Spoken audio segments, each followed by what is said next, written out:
ಹಾಸನ ಅಶ್ಲೀಲ ವಿಡಿಯೋ ಪ್ರಕರಣದಲ್ಲಿ SIT alert ಆಗಿದೆ. ತನಿಖಾ ತಂಡದ ಸದಸ್ಯರಿಗೆ SIT chief B K Singh warning ಅನ್ನು ಕೊಟ್ಟಿದ್ದಾರೆ. ಹಾಸನ ಅಶ್ಲೀಲ ವಿಡಿಯೋ ಪ್ರಕರಣದಲ್ಲಿ ಎಸ್ಐಟಿ ತಂಡ ಅಲರ್ಟ್ ಆಗಿದೆ. ತನಿಖಾ ತಂಡದ ಸದಸ್ಯರಿಗೆ SIT chief B K Singh warning ಒಂದನ್ನು ಕೊಟ್ಟಿದ್ದಾರೆ. ತನಿಖಾ ತಂಡದಿಂದ ಮಾಹಿತಿ ಸೋರಿಕೆಯಾಗದಂತೆ ಸೂಚನೆಯನ್ನ ಕೊಟ್ಟಿದ್ದಾರೆ ಬಿಕೆ ಸಿಂಗ್. ವಿಚಾರಣೆಗೂ ಮುನ್ನ ವಿಡಿಯೋ ಹರಿಬಿಟ್ಟಿದ್ದ ಕಾರ್ತಿಕ್ ಗೌಡ ವಿಚಾರಣೆ ನಂತರ ಆಡಿಯೋವನ್ನು ಹರಿಬಿಟ್ಟಿದ್ರು ದೇವರಾಜೇಗೌಡ.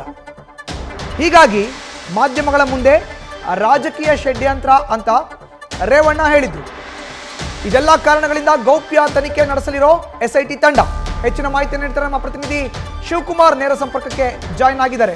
ಶಿವಕುಮಾರ್, ನೋಡಿ, ಈಗ ಎಸ್ಐಟಿ ತಂಡದ ಮುಖ್ಯಸ್ಥ ಬಿಕೆ ಸಿಂಗ್ ಇಡೀ ತಂಡದ ಸದಸ್ಯರಿಗೆ ಎಲ್ಲೂ ಕೂಡ ಮಾಹಿತಿ ಸೋರಿಕೆಯಾಗಬಾರದು ಅನ್ನೋ ಸೂಚನೆಯನ್ನು ಹೊರಡಿಸಿದ್ದಾರೆ. ಅಷ್ಟಕ್ಕೂ ಈ ರೀತಿಯ ಸೂಚನೆಯನ್ನು ಹೊರಡಿಸಲಿಕ್ಕೆ ಕಾರಣ ಏನು? ಇದರಿಂದ ಎಸ್ಐಟಿ ತಂಡಕ್ಕೆ ಆಗುವಂಥ ಪ್ರಯೋಜನ ಜೊತೆಗೆ ಪ್ರಕರಣದ ಮೇಲೆ ಆಗೋ ಅಂತ ಪರಿಣಾಮದ ಬಗ್ಗೆ ವಿವರ ನೀಡೋದಾದ್ರೆ ಶಿವಕುಮಾರ್.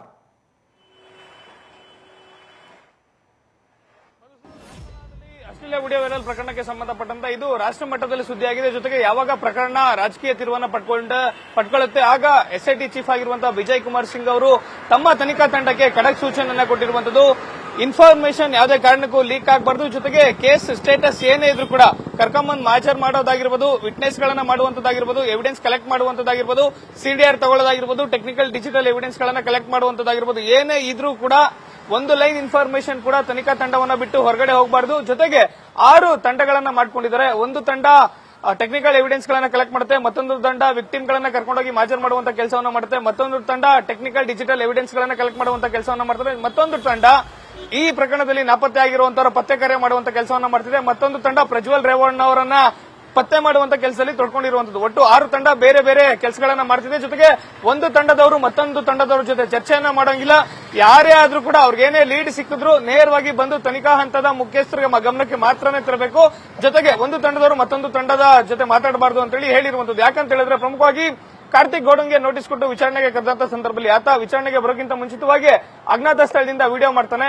ದೇವರಾಜೇಗೌಡರು ವಿಚಾರಣೆನ ಎದುರಿಸಿ ಹೋದಂತ ನಂತರದಲ್ಲಿ ಅವರು ಮಾಧ್ಯಮಗೋಷ್ಠಿಯನ್ನ ಮಾಡಿ ಆಡಿಯೋವನ್ನ ಹರಿಬಿಡ್ತಿರುವಂತದ್ದು. ಅಂದ್ರೆ ರಾಜಕೀಯ ನಾಯಕರು ಅವ್ರ ಜೊತೆ ಮಾತಾಡಿದ್ದಾರೆ ಅಂತ ಹೇಳಿ ಆರೋಪವನ್ನ ಮಾಡ್ತಾರೆ. ಮತ್ತೊಂದು ಕಡೆ ಪೊಲೀಸರ ವಶದಲ್ಲಿದ್ದಂತ ಎಚ್.ಡಿ. ರೇವಣ್ಣ ಅವರು ವೈದ್ಯಕೀಯ ಮೆಡಿಕಲ್ ಟೆಸ್ಟ್ ಕರ್ಕೊಂಡೋದಂತ ಸಂದರ್ಭದಲ್ಲಿ ಇದೆಲ್ಲವೂ ಕೂಡ ರಾಜಕೀಯ ಷಡ್ಯಂತ್ರ, ಬೇಕು ಅಂತಲೇ ಪಿತೂರಿಯನ್ನ ಮಾಡಿದ್ದಾರೆ, ನನ್ನ ಮೇಲೆ ಯಾವುದೇ ಎವಿಡೆನ್ಸ್ ಇಲ್ಲ ಅಂತ ಹೇಳಿ ಆರೋಪವನ್ನ ಮಾಡ್ತಾರೆ. ಅಂದ್ರೆ ಪೊಲೀಸ್ ವಶದಲ್ಲಿರುವಂತಹ ಸಂದರ್ಭ ಆಗಿರ್ಬೋದು, ಜೊತೆಗೆ ವಿಚಾರಣೆಗೆ ಬಂದು ವಿಚಾರಣೆಗೆ ಹಾಜರಾಗಿ ಹೋದಂತ ಸಂದರ್ಭದಲ್ಲಿ ಇರುವಂತಹ ಆಗಿರ್ಬೋದು, ಯಾವುದೇ ಹಂತದ ತನಿಖಾ ಹಂತದ ಮಾಹಿತಿ ಸೋರಿಕೆ ಆಗಬಾರದು ಅಂತ ಹೇಳಿ ಖಡಕ್ ಸೂಚನೆಯನ್ನ ಕೊಟ್ಟಿರುವಂತದ್ದು. ಮಧುಸೂದನ್, ಧನ್ಯವಾದ ಶಿವಕುಮಾರ್ ನಿಮ್ಮ ಮಾಹಿತಿಗೆ. ನ್ಯೂಸ್ ಫಸ್ಟ್, ನಿರ್ಭೀತಿಯಿಂದ ನಿಮ್ಮ ಪರವಾಗಿ.